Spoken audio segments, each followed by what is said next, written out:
Listeners আসসালামু আলাইকুম। সত্যিকারের ভয়ের অনুভূতি পেতে সকলকে জানাচ্ছি শুভেচ্ছা ও ভালোবাসা।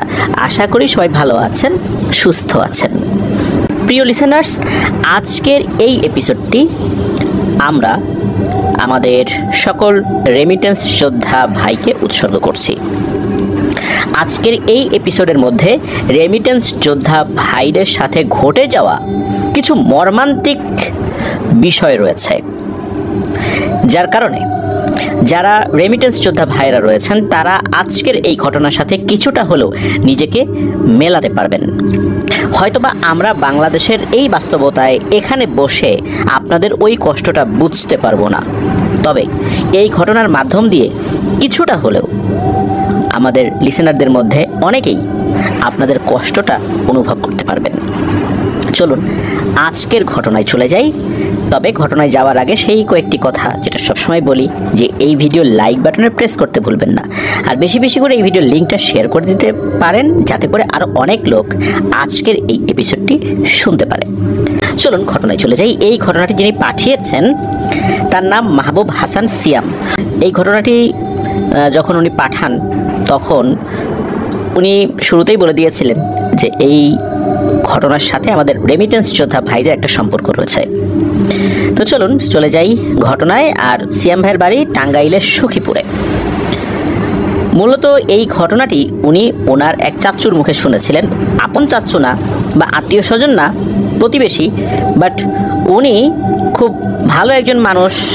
আর প্রতিবেশী চাচ্চু হলেও ওনার ব্যবহার, আচার আচরণ কখনোই কিন্তু মনে হয় না যে উনি আসলে অনাত্মীয়। মূলত বহুদিন আগে উনি সৌদি আরবে গিয়েছিলেন। দ্বিতীয়বারের মতো প্রথমবার যখন গিয়েছিলেন তখন জানা যায়, বা ছোটবেলাতে এই সিয়াম ভাই শুনেছিলেন যে উনি নাকি হারিয়ে গিয়েছিলেন। অনেকদিন পর তাকে পাওয়া গিয়েছিল, অনেকদিন পর উনি দেশে এসেছিলেন। এরপরে বেশ বড় একটা গ্যাপ দিয়ে আবার উনি সৌদি আরবে গিয়েছিলেন।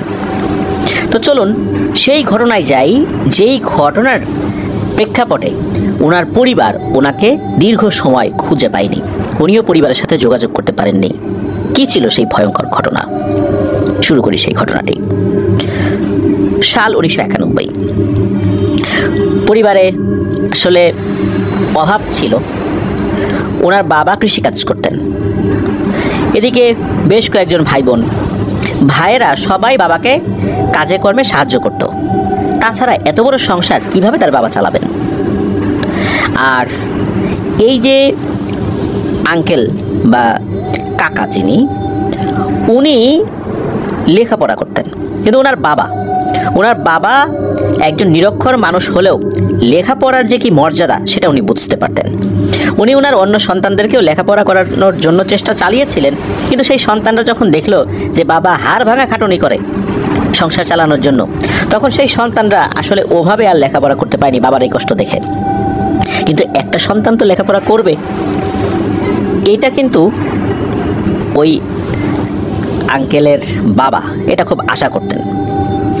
এই কারণেই মূলত এই যে আঙ্কেল, যার নাম হচ্ছে ফজলু, এই ফজলু আঙ্কেল উনি চেষ্টা করেছেন লেখাপড়া করার জন্য, কিন্তু আসলে তার ভাইয়েরা যেভাবে পরিশ্রম করে আর উনি স্কুলে যাচ্ছেন, তার ভাইরা মাঠে যাচ্ছে কাজ করতে, উনিও না এই বিষয়টা আসলে মেনে নিতে পারতেন না যে আমি কি করছি, ক্লাস 8-এ উঠেছি, আমার ভাইরা লেখাপড়া বাদ দিয়ে সংসারে ঘানি টানছে, আমি কিভাবে পরিবারকে সাহায্য সহযোগিতা করতে পারি।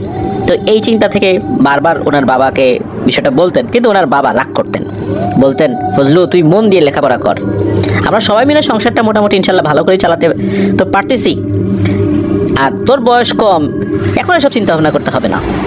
কিন্তু এই ফজলু কাকার কিন্তু মনের মধ্যে একান্ত বাসনা ছিল যে উনি ওনার পরিবারের কষ্টটা দূর করবেন। কবে লেখাপড়া শেষ করবেন, কবে চাকরি করবেন, চাকরি করে কয় টাকা বেতন পাবেন, তা দিয়ে উনি ওনার নিজের পরিবার চালাবেন, তখন তো ওনার পরিবার হবে। এই যে ভাইয়েরা তারা লেখাপড়া বাদ দিয়ে যে পরিশ্রম করছে, ভাইদেরকে কিভাবে হেল্প করবেন, আসলে ওনার মনের মধ্যে এই ব্যাপারটা খুব ভালো মতো কাজ করছিল। চিন্তা করলেন যে উনি বিদেশ যাবেন, কারণ ওই সময় ওনার এলাকার আরেকজন ব্যক্তি উনি সৌদি আরবে গিয়েছিলেন বেশ অবস্থা ভালো হয়ে গিয়েছিল ওই পরিবারের। এই চিন্তা করে উনি ওনার মাকে ব্যাপারটা শেয়ার করেন। ব্যাপারটা শেয়ার করার পর তার মা বলে, আচ্ছা দেখি তোর বাবার সাথে কথা বলে দেখি কি করা যায়, এখানে তো খরচের একটা ব্যাপার আছে। তখন ওনার মা মানে ফজলু কাকার মা যখন ফজলু কাকার বাবাকে এই কথাগুলো বলে, তখন ওনার বাবা বলেন যে ছেলের বয়স তো অনেক কম, বাইরে গিয়ে এত কষ্ট করে কি ও আসলে সইতে পারবে, এই ধকলটা কি ও পারবে, ওকে দিয়ে তো ভারী কাজ কখনো করাই নাই। তো এরকম কথাবার্তা হচ্ছিল যখন ওনার মা ওনার বাবাকে খাবার বেড়ে খাওয়াচ্ছিলেন, তখন এই বিষয়টা নিয়ে আলোচনা হচ্ছিল। তখন এই ফজলু কাকাও এই কথাটা শুনছিলেন, ওই সুযোগে বাবার খাবারের সামনে চলে গিয়েছেন, গিয়ে বলছে যে বাবা আমাকে একটু সুযোগ করে দাও, আমি কষ্ট করব, তোমাদের এই কষ্ট দেখে আমি আর আসলে সইতে পারছি না, আমার লেখাপড়ায় মন বসে না, তুমি আমাকে সুযোগটা করে দাও। এই কথা শোনার পর এই ফজলু কাকার বাবা খুব খুশি হলেন এবং উনি বললেন, আচ্ছা ঠিক আছে তুই আপাতত লেখাপড়া চালিয়ে যা, আমি আমার মতো করে খোঁজ খবর নিচ্ছি কিভাবে কি করা যায়, তুই চিন্তা করিস না। তখন কিন্তু বিদেশে যাওয়া মোটেও এত সহজ কাজ ছিল না। এখন যেমন অনেকটা ইজি, অনেক বিভিন্ন প্রতিষ্ঠান রয়েছে যারা বিদেশে শ্রমিক পাঠিয়ে থাকেন, এখন তো অনেক ইজি, সরকারিভাবে পাঠানো যায়, লোক পাঠানো যাচ্ছে, মানুষ যাচ্ছে। ওই সময় বিদেশ যাওয়াটা একটা খুব সৌভাগ্যের বিষয় হিসেবে চিন্তা করা হতো, আর ব্যয়বহুলও ছিল বটে, বিশেষ করে বৈধ পথে। এখন অবৈধ পথে তো যাওয়া যায়, ওই সময় সৌদি আরবের মধ্যপ্রাচ্যের দেশগুলোতে কিন্তু পায়ে হেঁটে যাওয়া যেত, বিভিন্নভাবে ভেঙে ভেঙে যাওয়া যেত, কিন্তু এই ফজলু কাকার বাবা কোনোভাবেই ফজলু কাকাকে এভাবে অবৈধভাবে পাঠাবেন না, যত কষ্টই হোক বৈধভাবেই পাঠাবেন। এই জন্য ওনার জায়গা থেকে সর্বোচ্চ চেষ্টা করেছিলেন বৈধভাবে সৌদি আরবে পাঠানোর জন্য। আর এর খরচটাও তো বেশি, বেশ খানিকটা জমি বিক্রি করতে হয়েছিল। এরপর বৈধভাবেই মূলত তাকে পাঠানো হয়। তখন কিন্তু এই ফজলু কাকার বয়স 22 বছর, সাল 1991। উনি ঠিকঠাক মতোই সৌদি আরবে একদম এই পাসপোর্ট হওয়ার পর, ভিসা হওয়ার পর একদম ঠিকঠাক মতো বিমান যোগেই, পায়ে হেঁটে যেতে হয় নাই তাকে অবৈধ পন্থায়, বিমান যোগেই উনি সৌদি আরবে চলে আসেন। তো এরপর ওনাকে রিসিভ করে ওখানকার একজন লোক, সেও বাংলাদেশি। তারপর একদিন এক রাত ওই ব্যক্তির সাথেই ছিলেন, তার একটা জায়গা ছিল থাকার জায়গা, সেখানেই ছিলেন। পরের দিন ওই লোকটা জানালো যে তোমাকে একজন অ্যারাবিয়ান ব্যক্তির সাথে দেখা করতে নিয়ে যাব এবং তোমার কাজ বুঝিয়ে দিতে হবে। তো পরের দিন তার লোকটার সাথে রওনা দিয়েছেন আর কি, ও সেই লোকটার সাথে। তো ওই সময়ে যেই যানবাহনগুলো ছিল আর কি, প্রায় 2 ঘন্টা লেগেছিল সেখানে যেতে, সৌদি আরবের একটি শহরে। তো সেই লোকটার বাসায় যাওয়ার পর দেখা গেল বিশাল এক বাংলো বাড়ি, অনেক ধনী একজন ব্যক্তি আর কি। তো বাড়িতে ঢোকার সাথে সাথে দেখা গেল একজন অ্যারাবিয়ান লোক বসে আছে, আর অ্যারাবিয়ান লোকটাই ওনাদেরকে উদ্দেশ্য করে আগে লম্বা একটা সালাম দিল। এরপরে ওই যে ব্যক্তিটা ফজলু কাকাকে নিয়ে আসছে, তার সাথে আরবি ভাষায় কিছু একটা কথাবার্তা হচ্ছিল। উনি তো আরবি ভাষার কিছুই জানতেন না বলতে উনি কোরআন শরীফ পড়তে পারতেন, এমনি আরবি পড়তে পারতেন, কিন্তু আরবি ভাষার যে ব্যাপারটা, যে ভাষাটা শুনে বোঝার ব্যাপারটা, এটা কিন্তু উনি জানতেন না। বেশ কিছুক্ষণ কথাবার্তা চলার এক পর্যায়ে কথাবার্তা শেষে ওই অ্যারাবিয়ান লোকটির কাছ থেকে সৌদি রিয়ালের এক বান্ডিল নিয়ে ওই লোকটা চলে যেতে থাকে। চলে যাওয়ার সময় লোকটা শুধু একটা কথাই বলেছিল যে এই লোকটা আজ থেকে তোমার মালিক, তোমার বস। তো ওখানকার ভাষায় মুদির বলা হয়, যে তোমার মুদির, ইনি যেভাবে করতে বলবেন কাজ সেভাবেই তুমি করবা, আর তোমার কাগজপত্র ঠিকঠাক হয়ে গেলে যেই কথা বলে তোমাকে নিয়ে আসা হয়েছে তুমি সেই কাজে যোগদান করতে পারবা। এখন এই সমস্ত কথা তো আসলে এই ফজলু কাকা খুব ভালো বুঝতে পারেন নাই। উনি বলছেন আচ্ছা ঠিক আছে। এরপর ওই লোকটা চলে যায়। এরপর ওই অ্যারাবিয়ান লোকটি ফজলু কাকাকে হাতের ইশারায় কাছে ডাকে। তো উনি যান, নাম জিজ্ঞেস করে। তো উনি ওই নামটা শুধু বলতে পারছিলেন। তো এরপরে আসলে কিছুই বুঝতে পারছেন না। পাশের ঘরে থাকা একজন লোককে ডেকে নিয়ে আসে সেই মুদির। ওই লোকটা আবার বাংলাদেশি, দীর্ঘদিন যাবৎ আরব দেশে থাকার কারণে ওখানকার লোকাল যে অ্যারাবিয়ান যে ভাষাটা, এটা উনি শিখে গেছেন। ওই লোকটার মাধ্যমে এই ফজলু কাকা জানতে পারেন যে এই মুদিরের কাছে নাকি বেশ অনেক টাকার বিনিময়ে এই ফজলু কাকাকে বিক্রি করে দেওয়া হয়েছে। আরবে এই ধরনের প্রক্রিয়া ওই সময় ছিল, এটা জানা গেল আর কি। এই কথা শুনে তো ফজলু কাকার মাথায় যেন আসমান ভেঙে পড়লো, কারণ দেশে থাকা অবস্থায় ওই আদম ব্যবসায়ী ওনাদেরকে অন্য কথা শুনিয়েছিল যে কাজ হবে অফিসে তেমন কোনো কাজ নাই, এসি চলে, কোনো গরম লাগে না, ওই সময়ের প্রেক্ষাপটে, মানে সেই 1991 সালের প্রেক্ষাপটে বলা হয়েছিল যে বাংলা টাকায় বেতন হবে 10 থেকে 12,000 টাকা। তারপর ধীরে ধীরে বেতন বাড়বে, থাকা খাওয়া কোম্পানির, অল্প কিছুদিনের মধ্যে কাগজপত্র হয়ে গেলে আবার ওভারটাইমও করতে পারবে, বেশ বড় অঙ্কের একটা টাকা দেশে পাঠাতে পারবে, এই ধরনের কথাবার্তা বলা হয়েছিল। সেই 91-92 সালের দিকে 10-12 হাজার টাকা যদি কেউ উপার্জন করে, তাহলে গ্রামে একটা পরিবার কত অনায়াসে চলতে পারে। এখন দেখা যাচ্ছে এরকম তো কিছুই না। তাকে মূলত এমনভাবে নিয়ে আসা হয়েছে, আপাতত দৃষ্টিতে সেটা বৈধ, পাসপোর্ট করে ভিসা করে নিয়ে আসা হয়েছে, কিন্তু এখানে একটা জটিল প্রক্রিয়া ছিল যেটা আসলে 8-10টা সাধারণ গ্রামের মানুষ বুঝতে পারবে না। সাধারণ গ্রামের মানুষের দূরের কথা, অনেক শিক্ষিত লোকও বুঝতে পারবে না। এমনভাবে মূলত তাকে এখানে এনে বিক্রি করে দেওয়া হয়েছে। আর যেই ভাইটা, মানে ওই যেই ভাইয়ের সাথে কথা বলে উনি জানতে পারেন, তার নাম হচ্ছে রফিক। উনিও একটা সময় বিক্রি হয়েছিলেন। এরপরে এই মালিকের কাছে উনি আসেন। এই মালিকটা নাকি খুব ভালো, ওনার কাছে এরকম আরও অনেক লোক আছে যারা এরকম বিক্রি হয়েছে ওনার কাছে। তবে উনি মানুষ হিসাবে ভালো। অনেক মুদির আছে যারা মানুষকে খুব জুলুম করে, এমনকি মেরেও ফেলে, কথা শোনে নাই, পিটাতে পিটাতে মেরেই ফেলছে, মেরে মরুভূমির বালির নিচেই দাফন করে দিছে। এর কোনো বিচার আচার কিচ্ছু হয় নাই, পুলিশও জানে নাই ওখানকার। এরকম অনেক ঘটনা ঘটছে, অনেক মালিক এরকম আছে, কিন্তু উনি নাকি ভালো। আর বললেন যে এই লোক ভালো, তোমার চিন্তা করার দরকার নাই, তুমি নিশ্চিন্তে থাকো। তবে তুমি যদি এখানে কোনো হই হট্টগোল করো, কাউকে গিয়ে কোনো নালিশ করো, তাহলে কিন্তু তোমাকে নির্যাতিত হতে হবে। তখন ইনি যে ভালো, উনি তো নিজে বাঁচার জন্য তখন আর ভালো থাকবেন না, উনি তো তখন তোমার উপর নির্যাতন করবে। এই জন্য বাবা তুমি চুপচাপ থাকো, যেহেতু আমি আছি ইনশাল্লাহ, আমি এখানে যত বাংলাদেশিরা আছে আমার পরিচিত, সবার সাথে আমি কথা বলি, আমি আমার জায়গা থেকে তাদেরকে সহযোগিতা করার চেষ্টা করি। তুমি এখন চাইলেও এখান থেকে কোথাও যেতে পারবে না। হ্যাঁ পারবা, এই মুদির যদি তোমাকে খালাস করে দেয়, মানে মুক্ত করে দেয়, এবং শুধু মুক্ত করে দিলে হবে না, একটা চিঠি আছে, একটা কাগজে সেটা লিখিত থাকবে যে তোমার নাম এই, তোমার পাসপোর্ট নাম্বার এই, এই মুদির তোমাকে মুক্ত করে দিল, তাহলেই তুমি মুক্ত। এছাড়া কিন্তু হবে না, তুমি কোথাও যেতে পারবে না। আর এখানে এরকম অনেক ধরনের সিস্টেম আছে, তুমি তো জানো না, আস্তে আস্তে সব জানবে আর কি। তো যাই হোক, এই সমস্ত কথা বলে রফিক ভাই তার কথা শেষ করলেন। তো কথাগুলো শুনে প্রথমেই এই ফজলু কাকার মাথায় চিন্তা আসলো যে হায় হায় সর্বনাশ, এই খবর যদি আমার পরিবারের লোকজন শোনে তাহলে তো খুব দুশ্চিন্তা করবে। আর ওই সময় কিন্তু যোগাযোগের ব্যবস্থা তো উন্নত ছিল না, দুটো সিস্টেম ছিল, এক চিঠি আর হচ্ছে টেলিফোন। ওই সময় কিন্তু টেলিফোন ব্যবস্থাটা অনেক ব্যয়বহুল ছিল, এই জন্য মানুষ চিঠি লিখত। তখন এই টেলিফোনে কথা বলতে গেলে ওই এক্সচেঞ্জের মাধ্যমে অনেক জটিল পদ্ধতিতে কথা বলতে হতো, আর প্রতি মিনিটে অনেক টাকা লাগতো খরচ, যার কারণে টেলিফোনে সাধারণত কথাবার্তা কেউ বলতো না। আর একটা পদ্ধতি ছিল, সেটা হচ্ছে এই ক্যাসেট প্লেয়ারে কেউ রেকর্ড করে পাঠাতো, কথা রেকর্ড করে পাঠাতো। আগে যেরকম একটা ফিতা ছিল, যে আগে যেরকম অডিও প্লেয়ার ছিল যেরকম, ওই রকম। তো ওরকম রেকর্ড করে পাঠাতো, বিদেশ থেকে কেউ যদি আসে দেশে, তার কাছে ওই ক্যাসেটটা পাঠিয়ে দিত। তো ওনারা বাসায় ক্যাসেট প্লেয়ারে ওইটা শুনতেন, পরিবার সদস্যরা বিস্তারিতভাবে শুনতেন। এরপর ওনারা আবার আর একটা ক্যাসেট প্লেয়ারে সেটা রেকর্ড করে ওই ব্যক্তির কাছে দিয়ে দিতেন। উনি যতদিন বাংলাদেশে থাকবেন তার সাথে যোগাযোগ করে উনি যাওয়ার আগে তাকে ওটা দিয়ে দিতেন, উনি আবার নিয়ে তাকে দিতেন। এইভাবে কিন্তু মাঝে মাঝে যোগাযোগ হতো ক্যাসেট প্লেয়ারে কথাবার্তার মাধ্যম দিয়ে। তো যাই হোক, এইটা খুব একটা প্রচলিত পদ্ধতি ছিল না, চিঠিটাই ছিল সবচেয়ে বেশি প্রচলিত পদ্ধতি।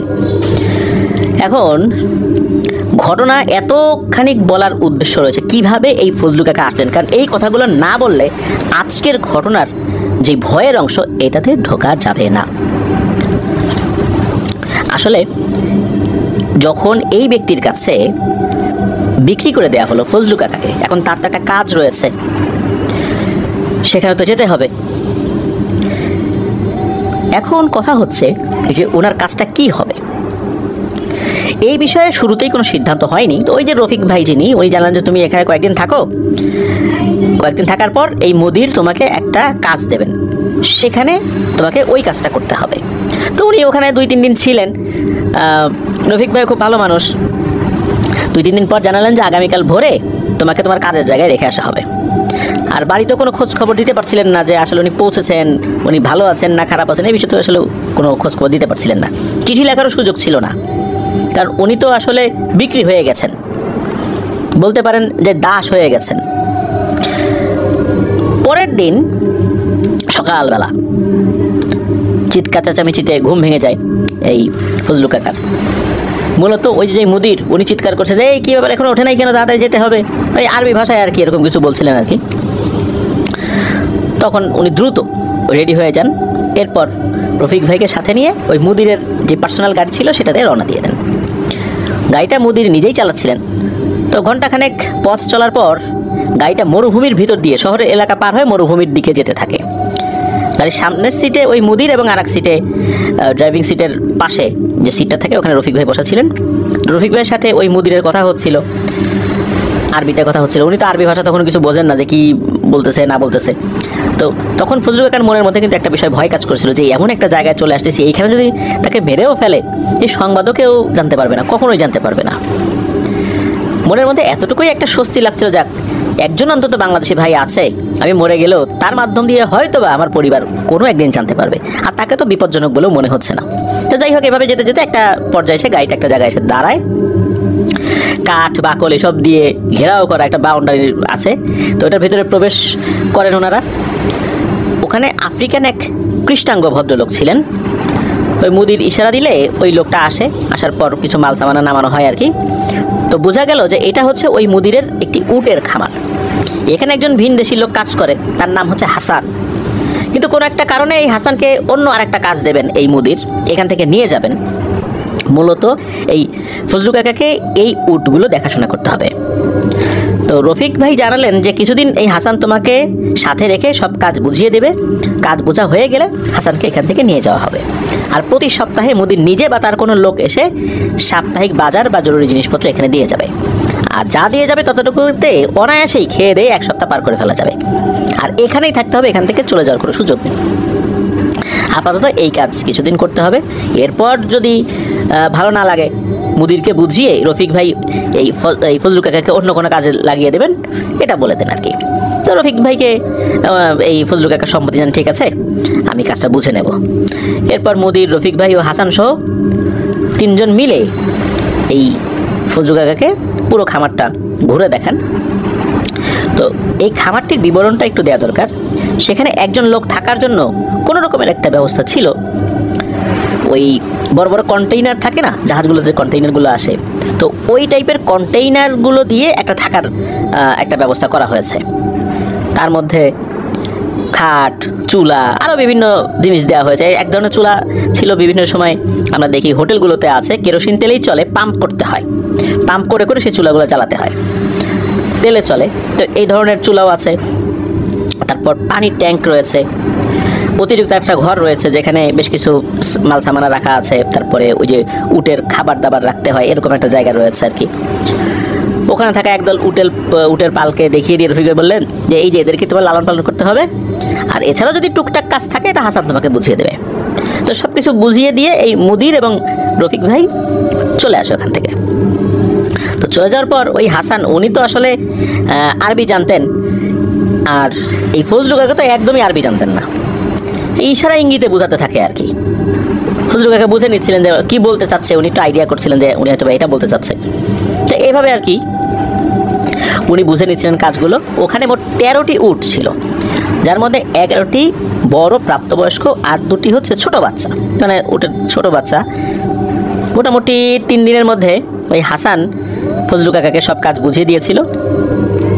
ফজলু কাকার কাজ ছিল প্রতিদিন সকালবেলা খুব ভোরে উঠতে হতো, উঠে ওনার নিজের জন্য রান্না বাড়া শেষ করতে হতো। রান্না করার জন্য যেই জায়গাটা ছিল সেখান থেকে উনি সব কাজ করে ফেলতে পারতেন রান্না সংক্রান্ত। রান্না শেষ করে উটগুলিকে খাবারের পানি দিতে হতো। পুরো দিনের জন্য রান্না একসাথে সকালেই করে রাখতেন, যার কারণে অন্য বেলার জন্য চিন্তা করতে হতো না। উটগুলিকে খাওয়ানোর জন্য উন্মুক্তভাবে হাঁটাহাঁটিও করাতে হয়, সেটা দুপুরের দিকে, মানে মরুভূমিতে এগুলোকে চড়াতে হবে আর কি। তো মরুভূমির মাঝেই শুকনো ঘাস লতা পাতা খাওয়ানোর জন্য ব্যবস্থা ছিল, বা ওরকম থাকে, ন্যাচারালি থাকে আর কি। এরপর আবার উটগুলোকে নিয়ে খামারে ফেরত আসতেন আর কি। তো এইভাবে করতে করতে 3-4 দিন পার হয়ে যায়। হাসান যে সে তো ছিল, 3-4 দিন পর ওই হাসানকেও নিয়ে যাওয়া হয়। এরপর তো একা হয়ে যান।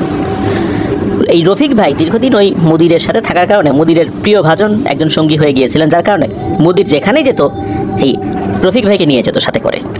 আর রফিক ভাই এই ফজলু ভাইয়ের ভালো মন্দের অবস্থা জিজ্ঞেস করতেন এবং এইটাও বলতেন যে শোনো ফজলু, এখন থেকে তোমাকে এই খামারটিতে একাই থাকতে হবে, কারণ হাসানকে তো নিয়ে যাব সাথে করে।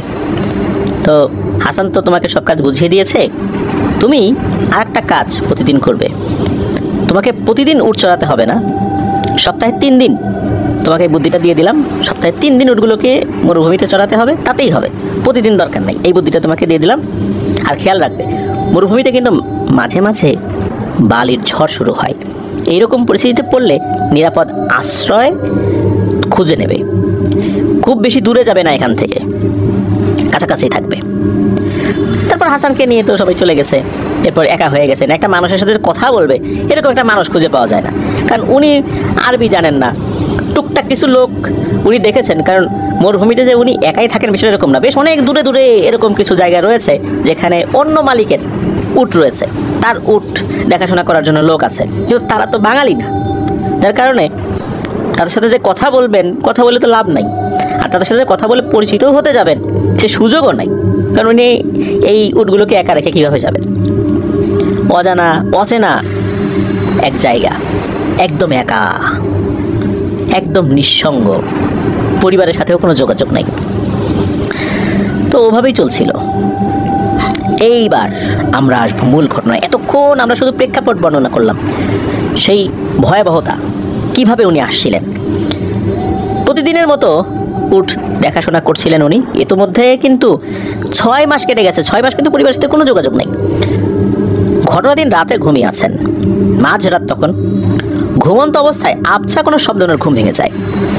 বিছানায় বসে উপলব্ধি করেন যে শব্দটি ওই যে উটগুলো যেখানে রাখা আছে না, ওখানকার পাশ থেকে আসছে আর কি। তো বসে বসে চিন্তা করলেন যে উটগুলো তো রাতে বেলায় 6 মাসে কখনো এরকম আচরণ করে নাই। তো উটগুলোকে শান্ত করতে উনি রুম থেকে বেরিয়ে যান। বেরিয়ে গিয়ে দেখতে পান যে ওনাদের উটগুলো সব ঠিকঠাক আছে। এমন সময় দেখতে পান যে খামারের বাইরে ছোট ছোট সাদা রঙের 2টো উটের বাচ্চা ছোটাছুটি করছে। উট দুটিকে দেখে মনে হলো তারা খুবই তৃষ্ণার্ত, কিন্তু প্রথমেই এই ফজলু ভাই তাদেরকে কোনো খাবার বা পানি দিলেন না, কারণ এটি নিষেধ ছিল। কারণ এটা বলাটা জরুরি, কারণ হচ্ছে যে এই যে উটগুলো, এই উটগুলো কখনো কখনো অন্য খামারে চলে যায় তৃষ্ণার্ত হয়ে বা ক্ষুধার্ত হয়ে। তখন সেই খামারে যদি অন্য কোনো উট চলে আসে, তাহলে হয় কি, যদি সেই খামার থেকে কোনো খাবার দেওয়া হয়, উটের স্বভাব নাকি এরকম, তাহলে ওই খামারে থেকে যাবে, অন্য খামারে যাবে না। আর এটা যদি হয় তাহলে অন্য মালিকরা কিন্তু আইনগত পদক্ষেপ নেয়।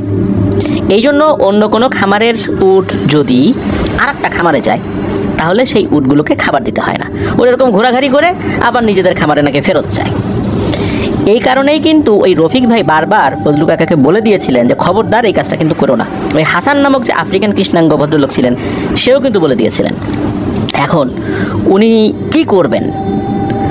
এই জন্য উনি সেগুলোকে কোনো খাবার দিলেন না। কিন্তু উট দুটো দেখতে এত সুন্দর আর মায়াবী ছিল যে আসলে এই ফজলু কাকা দুর্বল হয়ে গেলেন।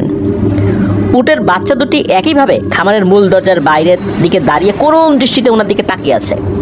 তো উনি তাদেরকে চিন্তা করলেন যে এই রাতের বেলা কেই বা দেখবে, আমি বরং এই বোবা প্রাণীদের কিছু খাবার দেই। এরপর এগিয়ে গিয়ে দরজাটি উনি খোলেন। খোলার সাথে সাথে একটা অদ্ভুত ঘটনা ঘটে। সেটা হচ্ছে এই উটের বাচ্চা দুটো দাঁড়ানো অবস্থাতে মাথাটা সামান্য একটু সামনের দিকে ঝোঁকায় একসাথে। তার মানে হচ্ছে যে আমরা অনেক সময় সালাম দেওয়ার সময় অনেক সময় মাথাটা একটু ঝুঁকিয়ে ফেলি না, অনেক সময় কৃতজ্ঞতা প্রকাশের জন্য অনেকে কিন্তু মাথাটা ঝুঁকিয়ে ফেলে, যদিও এটা উচিত নয়। তো মনে হলো যে উট দুটো কৃতজ্ঞতা জ্ঞাপন করলো, একদম মানুষের মতো আচরণ মনে হলো। খুব ধীরে ধীরে উট দুটি একত্রে, মানে বিক্ষিপ্ত হয়ে ছোটাছুটি করছে না এখন আর, খামারের ভেতরে প্রবেশ করলো। তারপর কিছু শুকনো খড়কুটো, একটি পাত্রে কিছু পানি দিলেন।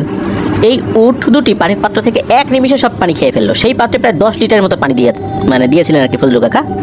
সব পানি খেয়েও মনে হচ্ছে তাদের তৃষ্ণা এখনও মেটেনি। তা দেখে ওনার খারাপ লাগলো, মনে করলেন যে না জানি কতদিন যাবত এরা অজানার পথে হাঁটছে।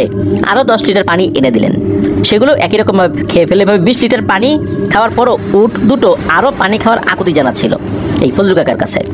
কিন্তু উনি চাইলেও আর পানি দিতে পারছেন না, কারণ হচ্ছে তার উটের জন্য যে পরিমাণ পানি লাগবে এই পরিমাণ পানি কিন্তু দিয়ে যাওয়া হয়। এখন এই পানি যদি উনি শেষ করে ফেলেন তাহলে তার উটকে কি খাওয়াবেন? নির্দিষ্ট পরিমাণ পানি তো বরাদ্দ থাকে, এগুলো সংরক্ষণ করে রাখতে হয়, সেভাবেই হিসাব করে চলতে হয়। এখন এই উটগুলোর তো পানি সংকট দেখা দিবে, মানে যেগুলো এই খামারের উট, তাই উনি আর তো পানি দিতে পারলেন না। এর মাঝে আরও একটি বিষয় ওনারা খেয়াল করলেন যে এই যে খড় দেওয়া হয়েছিল, এই খড়ের মধ্যে থেকে একটা খড়ও এই উট দুটো মুখে তোলেনি, তারা শুধু পানি খেয়ে এক দৃষ্টিতে এই ফজলু কাকার দিকে তাকিয়ে আছে। এরকম করুণ চাহনি দেখে এই ফজলু কাকা, উনি বাংলা ভাষায়, উনি তো আসলে আরবি ভাষায় কথা বলতে পারতেন না, কি করবেন, ওই উট দুটোকে উদ্দেশ্য করে বলছে যে বাবারে, তোমাদেরকে চাইলেও আমি আর পানি দিতে পারবো না, তোমাদেরকে পানি খাবার দিয়েছি, তুমি তো খাবার খাও নাই, পানি খাইছো তোমরা, এখন যদি আমি আরও পানি দেই তাহলে এই পানি যদি শেষ হয়ে যায়, এখানকার উটের জন্য রাখা এই পানিগুলো যদি শেষ হয়ে যায়, তাহলে আমার মুদির ওনাকে আমি কি জবাব দিব, তখন তো সমস্যা হবে, এগুলো এখানে নিষেধ, তারপরও আমি কিন্তু কষ্ট করে তোমাদেরকে দিছি। একথা বলার পর মনে হলো এরা প্রত্যেকটা ওয়ার্ডের অর্থ বুঝতে পেরেছে। তারা কি করলো, মাথা নেড়ে, একদম মানুষের মতো মাথা নেড়ে সম্মতি দিল যে ঠিক আছে, এরকম একটা ভাব। এরপর আবার তারা ওই মেইন গেটের বাইরে দিয়ে চলে যাওয়া শুরু করলো। বিস্তীর্ণ মরুভূমির মধ্যে হাঁটতে হাঁটতে একটা সময় তারা দৃষ্টিসীমার বাইরে চলে গেল। ফজলু কাকাও মনে মনে খুব খুশি হয়ে উনি আবার ওনার রুমে গিয়ে শুয়ে পড়েন। পরের দিনের কথা, দিনের সকল কার্যক্রম শেষ করে রাতের খাবার খেয়ে উনি শুয়ে পড়েছেন। আজকেও আগের রাতের মতোই একই শব্দ ওনার ঘুম ভেঙে যায়। বাইরে এসে মূল দরজার পাশে যখন উনি দাঁড়িয়েছেন, তখন আরও কয়েকটি উট উনি দেখতে পেলেন। মোট 3টি উটকে উনি দাঁড়িয়ে থাকতে দেখলেন, কিন্তু আজকে উটগুলোকে অন্যরকম লাগছিল। উনি বেশ ভয় পেয়ে গিয়েছেন, কারণ হচ্ছে এই উটগুলো দেখতে স্বাভাবিক কোনো উটের মতো ছিল না। বিশেষ করে গতকালকে দেখা ছোট দুটো উট, এই দুটো উট এসেছে, কিন্তু সেটার সাথে আর একটা উট এসেছে, সেটা এতটা বড় মনে হচ্ছে যে এটা একটা দানবীয় উট। আর এই উটের শরীর থেকে মিটমিটি ঘোলাটে সাদা আলোর ঝলকানি বের হচ্ছে। এই দৃশ্য দেখার সাথে সাথে এই ফজলু কাকা তো বুঝতে পারছেন যে এটা স্বাভাবিক কোনো উট না, নিশ্চয়ই এখন তাকে অলৌকিক কোনো ঘটনার মুখোমুখি হতে হবে। জীবনে উনি কখনোই অলৌকিক কোনো ঘটনার মুখোমুখি হন নাই, শুধু গল্প শুনেছেন। এখন তো ওনার সামনে এরকম একটা ব্যাপার চলে আসছে। উনি তো দোয়া কালাম যা জানতেন শুরু করেছেন পড়া, উনি যে ওখান থেকে সরে চলে যাবেন এই শক্তি ওনার শরীরে নাই। হঠাৎ করে ওনাকে অবাক করে দিয়ে ওই বড় উটটি স্পষ্ট বাংলা ভাষায় ওনার নাম ধরে বলে উঠল যে আমাকে দেখে ভয় পাওয়ার কিছু নাই ফজলু, আমি তোমার কোনো ক্ষতি করব না, বরং তোমার উপকারের জন্য তোমার প্রতি কৃতজ্ঞতা জানাতে আজ এখানে এসেছি। তেমন কোনো কথা আসলে মানে ভয়ঙ্কর কোনো কথা শোনেন নাই এই ফজলু কাকা। এখন কথা হচ্ছে যে উটের মুখ থেকে যদি মানুষের মতো কথা কেউ শোনে, তাও এটা মহিলা কণ্ঠে, তাহলে কি কোনো মানুষের ভয় লাগবে না ওরকম একটা নির্জন জায়গায়? এই অবস্থায় এই ফজলু কাকার হয়েছিল। ওনার তো এই দৃশ্য দেখার পর তার মাথা টাথা ঘুরতেছে, উনি কোন জগতে আছেন। তো এটা মনে হচ্ছে ওই উটটা বুঝতে পেরেছে। এটা দেখে সে আবার বলা শুরু করে যে তুমি হয়তো বুঝে গিয়েছো যে আমরা কোনো স্বাভাবিক উট না, আমরা এই মরুভূমির জিন। আমার পরিবার নিয়ে এই মরুভূমিতে কয়েকশো বছর ধরে বসবাস করে আসছি। আমরা কখনোই কোনো প্রাণীকুলেরই ক্ষতি করি না, আল্লাহর ইবাদতে মশগুল থাকি, আর আল্লাহর সন্তুষ্টির জন্য আমাদের সাধ্য অনুযায়ী মানুষের উপকার করে থাকি। তুমি যাতে আমাদেরকে দেখে ভয় না পাও, এই জন্যই মূলত উটের রূপ নিয়ে তোমার সামনে এসেছি। তা না করে যদি আমাদের স্বরূপে তোমার সামনে আসতাম, তাহলে সেই রূপ দেখেই তুমি ভয়ে মারা যেতে। শুধু তুমি কেন, যে কেউ দেখলে এর প্রভাব ভোগ করতে হবে। তো যাই হোক, আমি কেন এসেছি তা তোমাকে বলি। এই যে দুটো উটের বাচ্চা দেখতে পাচ্ছ, এরাও কোনো স্বাভাবিক উট না, তারা আমার সন্তান। গতকাল তোমার সুন্দর মন মানসিকতার প্রকাশ ঘটিয়ে তোমার বিপদ হবে জেনেও আমার সন্তানদের পানি পান করিয়েছিলে। গতকাল ওরা দুজন মরুভূমিতে ঘুরতে বের হয়েছিল, কিন্তু ঘুরতে ঘুরতে দিকহারা হয়ে আমাদের বাসস্থান খুঁজে না পেয়ে হারিয়ে গিয়েছিল। ওরা সে সময় উটের রূপে ছিল। দিকহারা হয়ে মরুভূমিতে হাঁটতে হাঁটতে ওদের অনেক পানি তৃষ্ণা লাগে। একসময় ওরা তোমার এই খামারের পাশে এসে পড়লে তুমি ওদেরকে পানি খাইয়ে তৃষ্ণা মিটিয়েছ। শুধু তৃষ্ণা মেটাওনি, ওদের জীবন বাঁচিয়েছ। আর ওদিকে ওরা বাড়িতে আসে না দেখে আমি এবং ওদের বাবা সহ আমাদের গোত্রের আরও অনেক জিন মিলে ওদের খুঁজতে বের হয়েছি। তখন ওদের বাবা ওদেরকে দূরের এক জায়গা থেকে খুঁজে পেয়ে আমাদের বাসস্থানে নিয়ে আসে। আর তখন ওদের মুখ থেকে জানতে পারি তোমার পানি খাওয়ানোর কথা। সে সময় তুমি যদি ওদের পানি না পান করাতে তাহলে হয়তো তৃষ্ণার কবলে পড়ে আমার এই ছোট 2 বাচ্চা মারা যেত। আল্লাহ তোমাকে উসিলা করে ওদেরকে পানি পান করিয়ে নতুন করে জীবন দিয়েছেন। তাই আজকে আমি ওদের সাথে নিয়ে তোমার সাথে দেখা করতে এসেছি এবং তোমার প্রতি কৃতজ্ঞতা জানাতে এসেছি। তুমি আমার অনেক বড় একটি উপকার করেছো, এই জন্য আমরা পুরো পরিবার এবং আমাদের গোত্র তোমার কাছে ঋণী হয়ে থাকবো। এতটুকু বলে এই ফজলু কাকার সামনে থাকা জিনটা তার কথা থামালো। এ সময় মূলত এই ফজলু কাকার নিজের শরীরের উপর কোনো কন্ট্রোলই ছিল না। উনি কি স্বপ্ন দেখছেন নাকি সত্যি দেখছেন ওনার আসলে এমন কিছুই অনুভূতি হচ্ছে না। মানে উনি একটা ঘোরের মধ্যে আছেন, এটা বাস্তব না স্বপ্ন উনি খালি শুনে যাচ্ছেন। সব শেষে ওই জিনটা বলে, আমরা চলে যাচ্ছি, তোমার যদি কখনো আমাদের কাছ থেকে কোনো ধরনের সাহায্যের প্রয়োজন হয় তাহলে আমাকে ডাকবে, কেউ না কেউ আমরা তোমার কাছে আসবো ইনশাল্লাহ। এই কথাগুলো বলে উটরূপী জিনগুলো তাদের পথ ধরে চলে যেতে থাকে। উনি ওদিকে তাকিয়ে রয়েছেন। একটা সময় চোখের সামনেই এরা আস্তে আস্তে মিলিয়ে যায়, অন্ধকারের মধ্যে হারিয়ে যায়। ওই সময় তো উনি একটা ঘোরের মধ্যে ঢুকে গিয়েছিলেন। তারা চলে যাওয়ার পরও ওখানে অনেকক্ষণ উনি দাঁড়িয়ে আছেন। বেশ খানিকক্ষণ পর ওনার শরীরটা একটু স্বাভাবিক লাগলো, আশেপাশে তাকাতাকি করে আর কিছুই দেখতে পেলেন না। এরপর উনি ঘরে ঢুকে ভয়ে ভয়ে শুয়ে পড়লেন। আর চিন্তা করতে লাগলেন কী দেখলাম আর কী শুনলাম। এসব ভাবতে ভাবতে এপাশ ওপাশ করতে করতে ভোরের আলো ফুটে গিয়েছে। এরপর উনি ওনার নিত্যদিনের কাজে মনোনিবেশ করতে চাইছিলেন, কিন্তু কোনো কাজে উনি ঠিকমতো মন দিতে পারলেন না। শুধু চিন্তা হচ্ছিল কী দেখলাম আর কী শুনলাম রে, এগুলো কি সত্যি আমার সাথে হয়েছে নাকি ঘুমের মধ্যে স্বপ্নে দেখেছি। তারপর সকল বিষয় বিবেচনা করে এতটুকু উনি বুঝতে পারলেন যে সত্যি এই ঘটনাটি ওনার সাথে বাস্তবেই ঘটেছে। এরপর দৈনন্দিন কাজ করতে করতে কেটে যায় আরও 5 মাস। এর মধ্যে কিন্তু কখনোই ওই উটরূপী জিনদের সাথে বা তার পরিবারের সাথে তার দেখা হয় নাই, আর তাদের সাথে যে কথা বলবেন এরকম চিন্তাও মাথায় আসে নাই। নিজের দেশ পরিবার পরিজন ছাড়া সবসময় খারাপ লাগতো, কিন্তু কি করার ছিল, উনি তো বন্দী হয়ে গেছেন, উনি দাস হয়ে গেছেন। এখন যদি ওনার এই মুদির তাকে মুক্তি না দেন তাহলে কিন্তু উপায় নেই, তার পাসপোর্ট তার কাছে আটকানো। এভাবে এরকম একটি মানুষশূন্য জায়গাতে 1 বছরের মতো সময় উনি কাটিয়ে দিয়েছেন। কারো সাথে যে নিজের মনের কষ্টের কথাগুলো বলবেন সে কোনো উপায়ই নেই। কথা যদি বলতেই হয় ওই উটের সাথে কথা বলতে হবে আর কি, এমন একটা অবস্থা। এই উটগুলোকে সে তার কথা শোনাবে, এতটুকু মনে সান্ত্বনা যে যাক অন্তত উট তার কথা শুনতেছে, যে উটগুলোকে সে লালন পালন করছে। এছাড়া কোনো মানুষের সাথে কথা বলার সুযোগ নেই।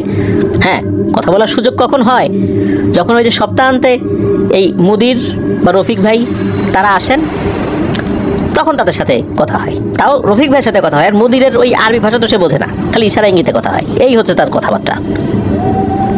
এভাবেই কিন্তু দিন পার হয়ে যায়। বাড়ির মানুষদের কথা অনেক মনে পড়তো, তারা চিন্তা করছে হাই হাই কি হলো, তার একটা চিঠিও লেখা হয় নাই। সব কিছু মিলায় তো আসলে খুবই একটা কষ্টের সময় সবার জন্য, বাংলাদেশে যারা আছেন তাদের জন্য, ওনার জন্য। উনি যে কখনো দেশে ফেরত যেতে পারবেন সেই চিন্তাও উনি আর করতে পারছিলেন না। এর মধ্যে এক রাতে মা বাবার কথা ওনার অনেক মনে পড়ছিল। সে সময় উনি অঝরে কান্না করতে লাগলেন। এমন সময় মনে পড়ে গেল উটরূপী সেই জিনের শেষের কথাগুলো। সে যে বলেছিল যদি কোনো সাহায্যের প্রয়োজন হয় তাহলে তাদেরকে যেন ডাকা হয়, তারা চেষ্টা করবে। এর আগে তো উনি কখনো এভাবে চিন্তা করেন নাই, সাহায্য করার জন্য ডাকেনও নাই। কিন্তু ওই রাতে মনটা তার খুব ভীষণ অস্থির হয়ে যায় বাড়ির লোকদেরকে কাছে পাওয়ার জন্য।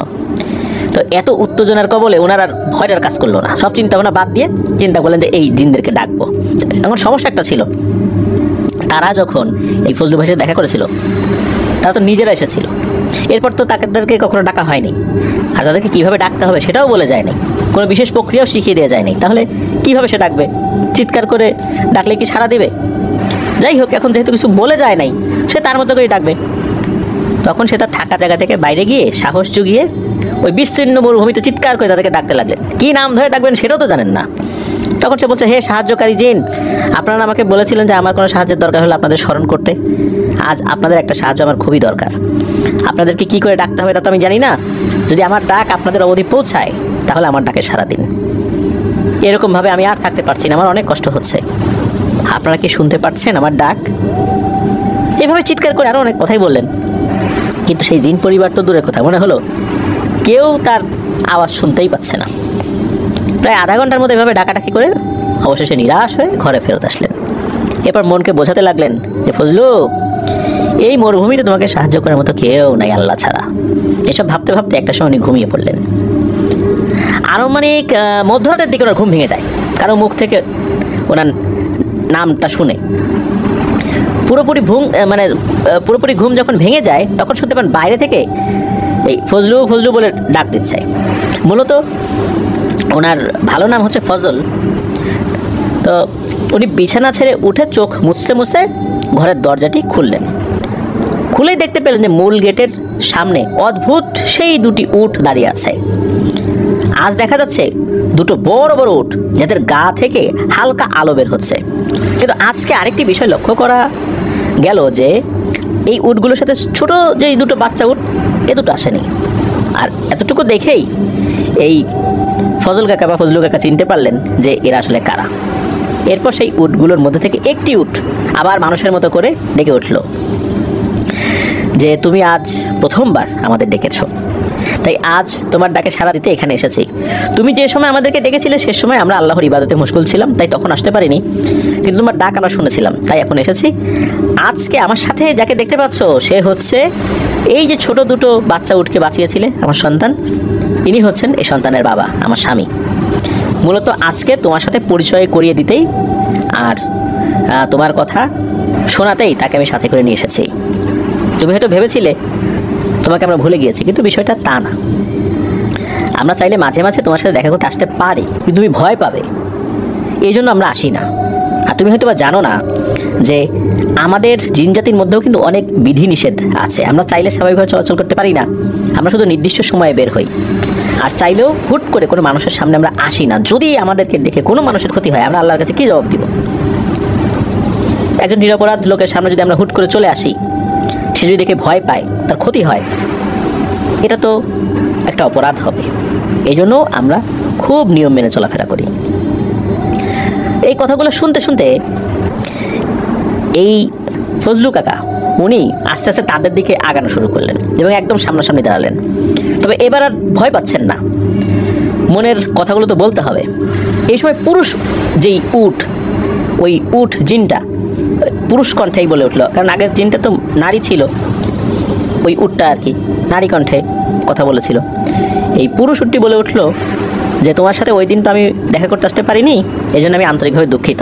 তবে তোমার কথা আমার স্ত্রী সন্তানদের মুখে অনেক শুনেছি। এছাড়া আমি অগোচরে তোমাকে দেখে গিয়েছিলাম, আমি দেখতে পেরেছি তুমি সত্যি একজন ভালো মনের মানুষ। আজকে আমরা এসেছি তোমার কোনো সাহায্য করতে। আচ্ছা বলো তো তোমার কী সাহায্য লাগবে আমাদের কাছ থেকে? আমরা সর্বোচ্চ চেষ্টা করবো তোমাকে সাহায্য করার। তো এই সমস্ত কথা বলে যখন এই ফজলু কাকাকে কথা বলার সুযোগ করে দিল, তখন ওই সমস্ত সমস্যার কথাগুলো বলতে থাকেন আর কি, যে কীভাবে উনি দেশে আসছেন, কীভাবে এখানে আটকে আছেন, আর মনের সমস্ত আকুতির কথা খুলে বললেন। এরপর ওই স্ত্রীজিনটি এই ফজলু কাকাকে বলে, আচ্ছা তুমি বলো তো তুমি এখন কী করতে চাও, আমাদেরকে খোলাসা করে বলো, আমরা ঠিক সেই অনুযায়ী কাজ করব। তখন এই ফজলু কাকা বলেন যে আমি কারোর উপর প্রতিশোধ নিতে চাই না, আর আমার এই অবস্থার জন্য কাউকে দায়ীও করতে চাই না। আমাকে যে এখানে বিক্রি করে দিয়েছে মিথ্যা কথা বলে, তার উপর আমার কোনো অভিযোগ নাই। নিশ্চয়ই আল্লাহ চেয়েছেন বলে আমি এখানে আসছি। আমি আমার বন্দি দশা থেকে মুক্তি পেতে চাই, মুক্ত হতে চাই। সর্বোপরি আমি যেন আমার নিজ দেশে নিজ বাড়িতে আপনজনদের কাছে ফেরত যেতে পারি, এটাই আমি চাই। আপনারা যদি পারেন তাহলে আমাকে সাহায্য সহযোগিতা করতে পারেন। এরপর পুরুষ জিনটা বলে ওঠে, তোমার কথা শুনে আসলে অনেক ভালো লাগলো।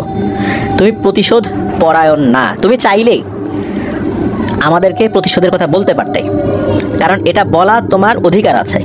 তুমি যদি বলতা অবশ্যই তোমাদের হয়ে বা তোমার হয়ে আমরা প্রতিশোধ নিতাম, কিন্তু তুমি সেটা বলনি, তুমি সেইটার কোনো ইচ্ছাও প্রকাশ করোনি। চিন্তা করো না, আমরা আমাদের কাজ শুরু করব, দেখি তোমার জন্য কিছু করতে পারি কিনা, আর তোমার যদি কোনো উপকার হয় আমরাও খুশি হব। তবে আমাদের বিশ্বাস ইনশাল্লাহ খুব দ্রুত তুমি তোমার নিজ ঠিকানায় পৌঁছে যেতে পারবে, আমরা সেই ব্যবস্থাই করছি। এইভাবে আরও কিছুটা কথাবার্তা হয় আর কি। এক পর্যায়ে ওই জিন দম্পতি এই ফজলু কাকার কাছ থেকে বিদায় নিয়ে চলে যায়। উনিও মনের আনন্দে ঘরে চলে আসলেন। মনের মধ্যে আশার আলো দেখতে পেয়ে মনের খুশিতে রাতটাতে আর ঘুমাতেই পারেন নাই। এই খুশির মাঝে আবার একটা দুশ্চিন্তাও ছিল, তারা কিভাবে নিয়ে যাবে, তাদের মতো করে অদৃশ্য করে। অনেক সময় হয় না জিনেরা নিয়ে যায়, এরকম চিন্তা ভাবনা করছিলেন আর কি। আসলে কি জিনগুলো তাকে বাড়িতে দিয়ে আসতে পারবে? এই ধরনের বিভিন্ন এলোমেলো চিন্তা ভাবনা হচ্ছিল তার মাথায়, আসাটাই স্বাভাবিক। তো এমনিতে ওনার জন্য সাপ্তাহিক যে বাজার পাঠানো হতো, সেগুলো বেশিরভাগ সময় ওই মুদিরের একজন অন্য কর্মচারী ছিল, তার তো অনেকগুলো কর্মচারী ছিল, তারা সে দিয়ে যেত। তো মুদির খুব একটা আসতো না, মাঝে মাঝে আসতো। খামারে কোনো সমস্যা হলে উনি আসতেন, তারপরে 2-3 মাস পর পর খামারটা ঘুরে দেখার জন্য আসতেন। আর সবসময় এই রফিক ভাই মুদিরের সাথে আসতেন। তো জিনদের সাথে কথা বলার পর 1-2 দিন পার হয়ে যায়, তবুও ফেরার কোনো ব্যবস্থা হচ্ছে না।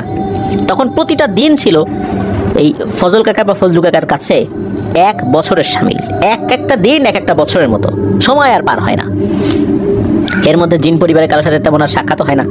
এভাবে কেটে যায় 13টা দিন। 14তম দিনে হঠাৎ খুব ভোরের দিকে মুদির একাই এসে সেই খামারে উপস্থিত হয়। সে কোনো রকমের গাড়ি থেকে নেমে হন্তদন্ত হয়ে এই ফজলু ভাইকে ডাকতে থাকে। উনি তখন সবে ঘুম থেকে উঠে খামারের উটগুলোকে হালকা খাবার পানি দেওয়ার প্রস্তুতি নিচ্ছিলেন। মুদিরকে এমন সময় আসতে দেখে উনি অবাক হয়ে গেলেন। এর আগে তো কখনোই তার মুদির একাকি খামারে আসে নাই, যদিও মাঝে মাঝে আসলেও রফিক ভাইকে সাথে নিয়ে আসতো। তো কাজ বাদ দিয়ে মুদিরকে খামারের ভেতর নিয়ে একটি কার্পেট বিছিয়ে বসতে দিলেন। মুদিরকে দেখে স্বাভাবিক মনে হচ্ছে না, চেহারায় মারাত্মক আতঙ্কের ছাপ। মুদির এই ফজলু ভাইকে ইশারা ইঙ্গিতে বোঝাতে চাইলেন যে যত দ্রুত সম্ভব ব্যাগ গোছাতে, তার সাথে যেতে। তো মুদিরের সাথে কয়েকবার তো ইশারায় কথা হয়েছে, এই জন্য তার ইশারাটা বুঝতে পারেন এখন। তো কার্পেটে বসানোর পর এই ফজলু ভাই দ্রুত গাওয়া বানিয়ে দেন। গাওয়া হচ্ছে এক ধরনের আরবিয়ান একটা চা কফি জাতীয় জিনিস, যারা খেয়েছেন তারা জানেন। তো উনি আবার গাওয়া বানাতে পারেন। বিশেষ করে যে হাসান, যিনি ছিলেন কয়েকটা দিন এই খামারে, আফ্রিকান এক কৃষ্ণাঙ্গ ভদ্রলোক, তার কাছ থেকে গাওয়া বানানো শিখে নিয়েছিলেন এই ফজলু ভাই। তো উনি তো ভালোই বানাতে পারতেন। তো এখন আর গাওয়া খেতে চাচ্ছেন না তার মুদির। এর আগে কিন্তু খেয়ে খুব প্রশংসা করেছিলেন এবং কিছুটা বকশিসও দিয়েছিলেন, কিন্তু এইবার সে এই গাওয়া খেতে চাচ্ছে না। মনে হচ্ছে দ্রুত এখান থেকে তাকে নিয়ে বেরোতে পারলেই সে বাঁচে। উনি মুদিরকে বোঝাতে চাইলেন যে এখন কিভাবে যাই, উটগুলোকে একটু খাবার তো দিতে হবে, ওরা তো সারা রাত অভুক্ত ছিল। কিন্তু মনে হচ্ছে যে সে এটা শুনতেও নারাজ যে উট অভুক্ত থাক, মরে যাক, তুমি বাবা আমার সাথে এখনই চলো, এমন একটা অবস্থা। তারপর মোটামুটি 15 মিনিটের মতো সময় নিয়ে উটগুলোকে খাবার পানি দিয়ে ব্যাগ গুছিয়ে মুদিরের সাথে রওনা হলেন। তখন কিন্তু খামারে একটা লোকও নেই। তো এই 1 বছর পর এই প্রথম খামার থেকে এই ফজলু ভাই বাইরে আসলেন। মুদির গাড়ি চালাচ্ছে আর ফিস করে দোয়া দরুদ পাঠ করছে, মনে হচ্ছে সে খুব ভীত। এভাবে করেই ঘণ্টাখানেকের মধ্যেই চলে আসলেন সেই পুরনো বাংলো বাড়িতে, যেখানে মূলত মুদিরের কাছে তাকে বিক্রি করে দেওয়া হয়েছিল। বাড়িতে ঢুকেই মুদির তার নিজ ঘরে চলে গেলেন। গাড়ির আওয়াজ পেয়ে রফিক ভাই চলে আসলেন তার কাছে। তো রফিক ভাই তার কাছে এসে দাঁড়িয়ে গেলেন। প্রায় 3 মাস পর রফিক ভাইকে দেখলেন। এর ভিতরে অবশ্য রফিক ভাই আসে নাই, অন্য লোক আসছিল ওই খামারে। তো একটু কুশল বিনিময় হলো। তো কথাবার্তার এক পর্যায়ে রফিক ভাই এই ফজলু ভাইকে বলেন যে আচ্ছা বলো তো, তোমাকে কী কারণে এখানে নিয়ে আসা হয়েছে? তো ফজলু ভাই বলেন যে আমি তো আসলে জানি না যে মুদির এত তাড়াহুড়া করে কেন আমাকে এইভাবে নিয়ে আসলো। আমি তো ওনার ভাষাও বুঝি না, আর বলতেও পারি না। আপনি থাকলে তো আপনার মাধ্যমে কিছু বলতে পারি। তবে তার ইশারা ইঙ্গিত দেখে বুঝতে পেরেছি যে উনি দ্রুত এখানে নিয়ে আসেন, নিশ্চয়ই আমাকে এখান থেকে অন্য কোনো জায়গায় নিয়ে যাবেন। আচ্ছা রফিক ভাই, আপনি কি এই বিষয়ে কিছু জানেন যে কেন আমাকে এভাবে আনা হলো? আমি কোনো ভুল টুল করছি নাকি? তো এই প্রশ্নটি করার পর রফিক ভাই কিছুটা গম্ভীর হয়ে বললেন যে না, তোমার কোনো ভুল টুল হয় না। এরপর রফিক ভাই বলতে শুরু করলেন যে এই মুদির রফিক ভাইকে কি শুনিয়েছে। তো রফিক ভাই উনি তো ওই মুদির সাথে আরবি ভাষায় কথা বলেছিলেন। তো বাংলায় করলে যেটা হয় আর কি, যে ওই রফিক ভাই বলছেন যে মুদির এই রফিক ভাইকে 2-3 দিন আগে ডেকে নিয়ে বলে যে তার সাথে নাকি কিছুদিন যাবৎ ভয়ঙ্কর কিছু ঘটনা ঘটছে। রাতে মুদির যখন ঘুমিয়ে পড়ে তখন নাকি ঘুমের মাঝে স্বপ্নে দেখতে পায় তার উটের খামারটি। স্বপ্নে খামারটিতে তার উটগুলো ছাড়াও আরও বেশ কয়েকটি উট উনি দেখতে পায়। সে দেখতে পায় যে সে খামারের মাঝখানে দাঁড়িয়ে আছে, আর তার উটগুলো ছাড়াও যে অতিরিক্ত উটগুলো থাকে তারা মুদিরকে কেন্দ্র করে ঘুরছে, চক্রাকারে ঘুরছে, আর অদ্ভুত এক ধরনের ভয়ঙ্কর গোংরানির মতো আওয়াজ করতে থাকে। প্রথম রাতের স্বপ্নে মুদির শুধু এতটুকুই দেখতে পায়। এরপর ঘুমের মাঝেই তার স্বপ্ন মিলিয়ে যায়। সকালে উঠে মুদির তার স্বপ্নের বিষয়টিকে সেভাবে আর পাত্তা দেয়নি। কিন্তু সমস্যার কারণ হয়ে দাঁড়ায় যখন এই একই স্বপ্ন মুদির টানা প্রতি রাতেই দেখতে থাকে। এরপর সে বেশ চিন্তিত হয়ে পড়ে এবং প্রথমবার এই রফিক ভাইকে এই বিষয়টি জানায়।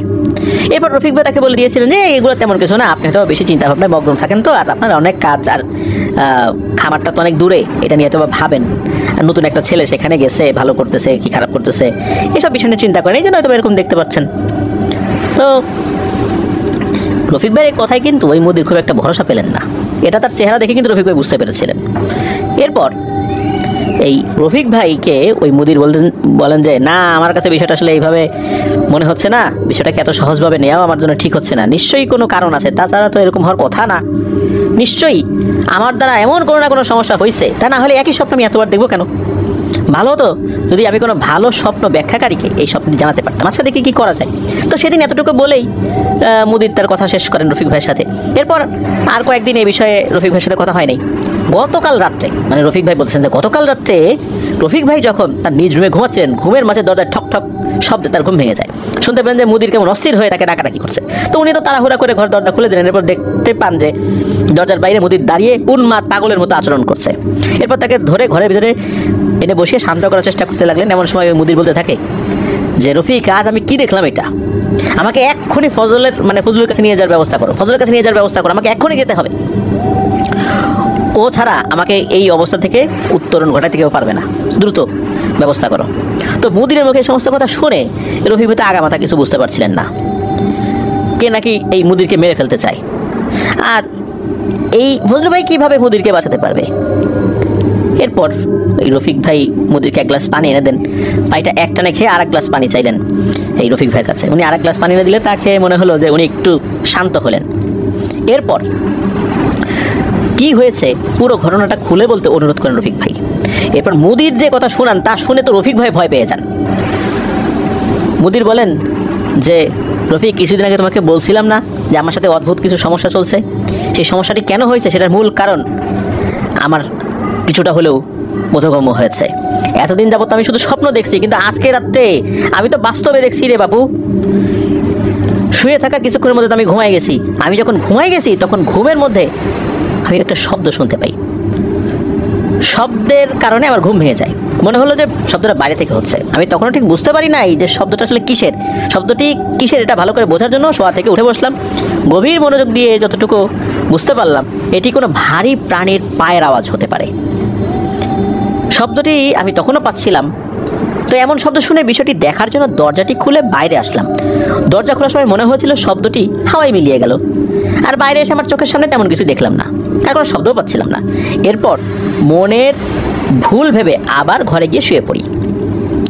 শুয়ে থাকার 1 থেকে 1.5 মিনিট পর আবার একই শব্দ আমি শুনতে পাই।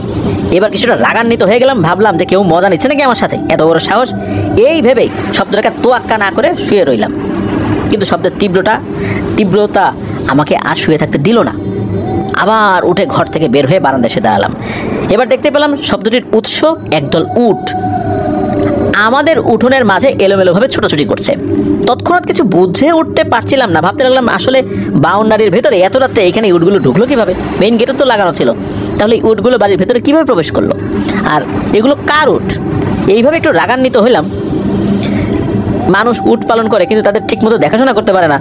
মধ্যরাতে আমাকে জ্বালাতন করার জন্য এই উটগুলো চলে আসছে বা ছেড়ে দিছে। আবার ভাবলাম আমার জানা মতে আমাদের এই অঞ্চলের আশেপাশে কেউ উট তো পালন করে না, এটা তো আবাসিক এলাকা। আবাসিক এলাকায় তো এখানে কেউ উট পালন করে, উট পালন করতে জায়গা আলাদা, তাহলে এখানে উট আসলো কোত্থেকে?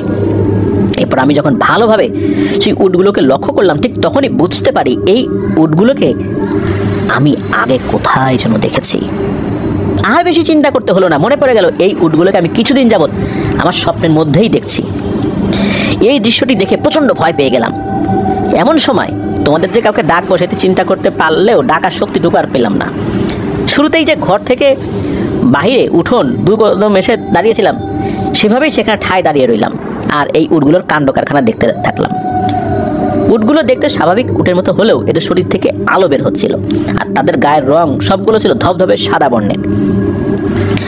উটগুলো ছোটাছুটি করতে করতে এক পর্যায়ে আমার দাঁড়ানোর জায়গাটা থেকে 5 থেকে 6 ফিট দূরত্বে এসে সারিবদ্ধ হয়ে মোট 4টা উট দাঁড়িয়ে গেল।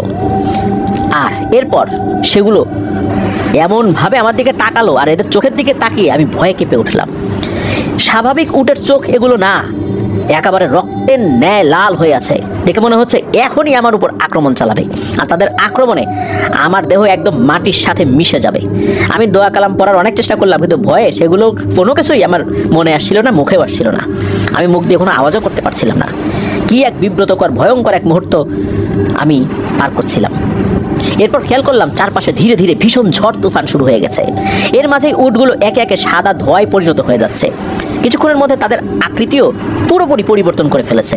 অল্প কিছুক্ষণের মধ্যে সেগুলো এক ভিন্ন ধরনের অবয়বে পরিণত হলো, যা আমি আগে কখনোই দেখিনি। আকৃতিতে এরা এতই বড় হয়েছিল যে তাদেরকে দেখার জন্য আমার মাথা উঁচু করে উপরের দিকে তাকাতে হয়। দেখতে পেলাম আমার সামনে মোট 4টি অবয়ব দাঁড়িয়ে আছে, যাদের মাঝের 2টি অবয়বের উচ্চতা সর্বনিম্ন হলেও 20 ফিটের কাছাকাছি, আর দুই পাশে 2টি অবয়বের উচ্চতা এর থেকে আরও অনেক বেশি, 40 ফুট তো হবেই, এর থেকে কম হবে না। বিশাল দানবীয় ভয়ঙ্কর দেহ নিয়ে আমার সামনে এগুলো দাঁড়িয়ে রইল। এরপর 4টি অবয়ব একসাথে কিছুটা কুঁজো হয়ে মাথাটা ঝুঁকে আমার মুখের কাছাকাছি তাদের মাথা নিয়ে আসলো। এতটাই কাছে আনলো যে তাদের শ্বাস প্রশ্বাস নেওয়ার যে বাতাসটা সেটাও আমার শরীরে পড়ছে। তাদের শরীরের যেই একটা গরম ভাব আর নিঃশ্বাসের যে একটা গরম ভাব সেটা এসে আমার শরীরে লাগছে, আর আমার শরীরের জামা কাপড়গুলো সেই নিঃশ্বাসের সেই ভাবে উঠছে। আমার শরীরে কোনো শক্তি নাই, এখান থেকে ছুটে গিয়ে যে পালাবো সে উপায়টাও নাই। বাইরে ঝড়ো আবহাওয়া চলছে, এর মাঝেই রাতের ঘোলাটে আলোতে সেই ভয়ঙ্কর বৃষ্টির চেহারাটা দেখতে পেলাম, যা আমি দ্বিতীয়বার কখনোই দেখতে চাই না। দেখতে পেলাম সেগুলোর মাথার চুলে জট লাগানো, চুলগুলো মাথা থেকে বেয়ে মাটি পর্যন্ত নেমে এসেছে, ঠিক একটি বট গাছের শেকড় যেভাবে ছড়িয়ে যায় চারদিকে, মনে হচ্ছে ওই রকম। আর যে ঝড়ো বাতাস চলছে সেই বাতাসে চুলগুলো এসে মাঝে মাঝে আমার শরীর স্পর্শও করছিল। বিস্তীর্ণ কপালের নিচে অনেক বড় বড় 2টি চোখ, সেগুলো মোটামুটি একটি ফুটবলের সমান তো হবেই এক একটা। চোখগুলো মনে হচ্ছিল আগুনের 2টো কুণ্ডুলি, মনে হচ্ছিল সেখান থেকে আগুন ছিটকে এসে পড়বে আমার উপর। আর এই 4 জোড়া চোখের খানিকটা আলো মাটিতে পড়ে আশেপাশে আলোকিত হয়ে গিয়েছে। লম্বা একটি নাক, যেটি লম্বা হতে হতে চোখা হয়ে একেবারে থুতনি অবধি নেমে এসেছে। মুখ কিছুটা হা করা ছিল। অন্ধকারের ওই আবছা আলোতে মাড়ির কুচকুচে কালো দাগ যেগুলো ছিল সেগুলো চিকচিক করে উঠল। তাদের পুরো শরীর লোমশ ছিল, বিশাল বড় বড় 4টি হাত পা, বিশাল এক মাথা। পরক্ষণে সেই অবয়বগুলোর মধ্যে থেকে একটি অবয়ব আমাকে বলে উঠল, কিরে ভয় লাগছে? আমরা আজ তোর কাছে এসেছি একটা কাজে। আমরা মরুভূমির জিন, সচরাচর কোনো মানুষের সামনে আমরা আসি না, আর কখনো আসলেও নিজেদেরকে স্বরূপে প্রকাশ করি না। আমরা তোর বিষয়ে খোঁজ খবর নিয়ে এসেছি। যতটুকু জেনেছি তুই মানুষ হিসাবে খারাপ না, তাই তোর কোনো ক্ষতি আমরা করব না। আজকে শুধু এখানে আসছি একটা কথা জানাতে। ফজলু নামের যে লোকটা আছে মরুভূমির উটের খামারে, তার বিষয়ে আমি কিছু কথা বলবো। প্রথমবার তোকে ভালোভাবেই বলছি, যত দ্রুত সম্ভব এই ছেলেটাকে তার নিজ ঠিকানায় পাঠিয়ে দিবি। আর এই একই কথা যদি দ্বিতীয়বার এসে তোকে বলতে হয়, তাহলে পরিণাম দেখি ভয়াবহ হবে, তুই কল্পনা করতে পারবি না। তোর সব কিছু লন্ড ভন্ড করে দেবো একদম। আজকে স্বরূপে আসার কারণ তুই বুঝতে পারছিস, আমাদের শক্তি সম্পর্কে কিছুটা হলে ধারণা করতে পারছিস। এখন ভালোভাবে বুঝিয়ে দিলাম, তুই যদি এটা সমাধান না করিস এরপরে ভালোভাবে কিছু বলবো না, এরপর কি হবে তুই সেটা বুঝতে পারবি। মনে রাখিস কিন্তু কথাগুলো। তাদের কথার উত্তরে আমি শুধু আমার মাথাটা একটু ঝুঁকালাম। এরপর তারা সোজা হয়ে দাঁড়ালো আর আমার চোখের সামনে ধীরে ধীরে ছোট হতে থাকলো। অল্প কিছুক্ষণের মধ্যে সেগুলো স্বাভাবিক মানুষের আকৃতিতে চলে আসে, আর তারপর তারা ধোঁয়ার রূপে হাওয়ায় মিলিয়ে যেতে শুরু করে এবং মিলিয়েও যায়। আমি সেই জায়গাতে একই রকমভাবে দাঁড়িয়ে রইলাম। ধীরে ধীরে চারপাশের ঝড় তুফানও একসময় মিলিয়ে গেল। আমি আমার শরীরের শক্তি ফেরত পেলাম। শরীরের শক্তি ফেরত পেলাম, আর ফেরত পাওয়ার পর তখনই চিৎকার করে এক দৌড় দিয়ে তোমার ঘরের সামনে এসে তোমাকে ডাক দিলাম। আচ্ছা, বাড়িতে এত শব্দ, এত কিছু হলো, তুমি কি কিছুই শুনতে পাওনি? রফিক ভাই বলেন, কই না তো, এত কিছু হয়ে গেল, আমি তো কিছুই টের পেলাম না। সেই অস্থির অবস্থাতেই নাকি মুদির বলল, আমি এখনই ফজলুকে আনতে যাচ্ছি, আর যত দ্রুত সম্ভব ওকে দেশে পাঠানোর ব্যবস্থা করছি। এতে করে যদি আমি বাঁচতে পারি, তুমি চলো আমার সাথে চলো। এই বলে মুদির ঘর থেকে বের হয়ে তার গাড়ির কাছে গেল। এদিকে এই রফিক ভাই খামারে যাওয়ার জন্য প্রস্তুতি নিচ্ছেন। এমন সময় গাড়ির শব্দ পেলেন, মানে গাড়ি স্টার্ট দিয়েছে। রফিক ভাই বের হয়ে দেখলেন মুদির এতটাই ভয় পেয়েছে যে এই রফিক ভাইয়ের জন্য যে অপেক্ষা করবে 2টা মিনিট, এই ধৈর্য তার ছিল না। মুদির একাই চলে যায়, আর এই যে ফজলু ভাই বা ফজল ভাইকে নিয়ে চলে আসে। ততক্ষণে ভোরের আলো ফুটে গিয়েছে। তো যাই হোক, খুশির বিষয় এটাই যে আমাদের ফজলু ভাই দ্রুত বাড়িতে চলে যেতে পারবেন, এটাই আর কি রফিক ভাই জানান। রফিক ভাইয়ের মুখে সমস্ত কথা শুনে ফজলু ভাই তো বুঝতে পারলেন যে মূল ঘটনাটি কে বা কারা ঘটিয়েছে। রফিক ভাইকে ওই সময় তেমন কিছু বললেন না, শুধু বললেন যে রফিক ভাই আমি তো বলতে পারি না যে কেন কি হয়েছে। কারণ রফিক ভাই জিজ্ঞেস করছিলেন যে আসলে মূল বিষয়টা কি, তুমি কি জানো? তখন উনি বলছেন যে না, আমি তো আসলে এখন বলতে পারবো না, উনি কিন্তু মিথ্যা কথা বলেন, উনি বলছেন যে আমি এখন এই বিষয়ে কিছু বলতে পারবো না, পরে দেখি বলা যায় কি না। ওই সময় অবশ্য রফিক ভাই তাকে কোনো জোরাজোরি করেন নাই, শুধু বলেছিলেন যে তোমার মন চাইলে সময় করে বলো আমাকে। তো সেই রাত্রে এতটুকু আলোচনা হয় আর কি, সারাদিন এখানেই ছিলেন। তো রফিক ভাইয়ের সাথে উনি ঘুমিয়ে পড়েন, ঘুমের মাঝে একটি স্বপ্ন উনি দেখেন, মানে ফজলু ভাই স্বাভাবিক দিনের মতো উনি ওই উটের খামারে কাজ করছেন, এমন সময় দেখতে পেলেন দূর থেকে 4টা উট মরুভূমির পথ ধরে খামারের দিকে এগিয়ে আসছে।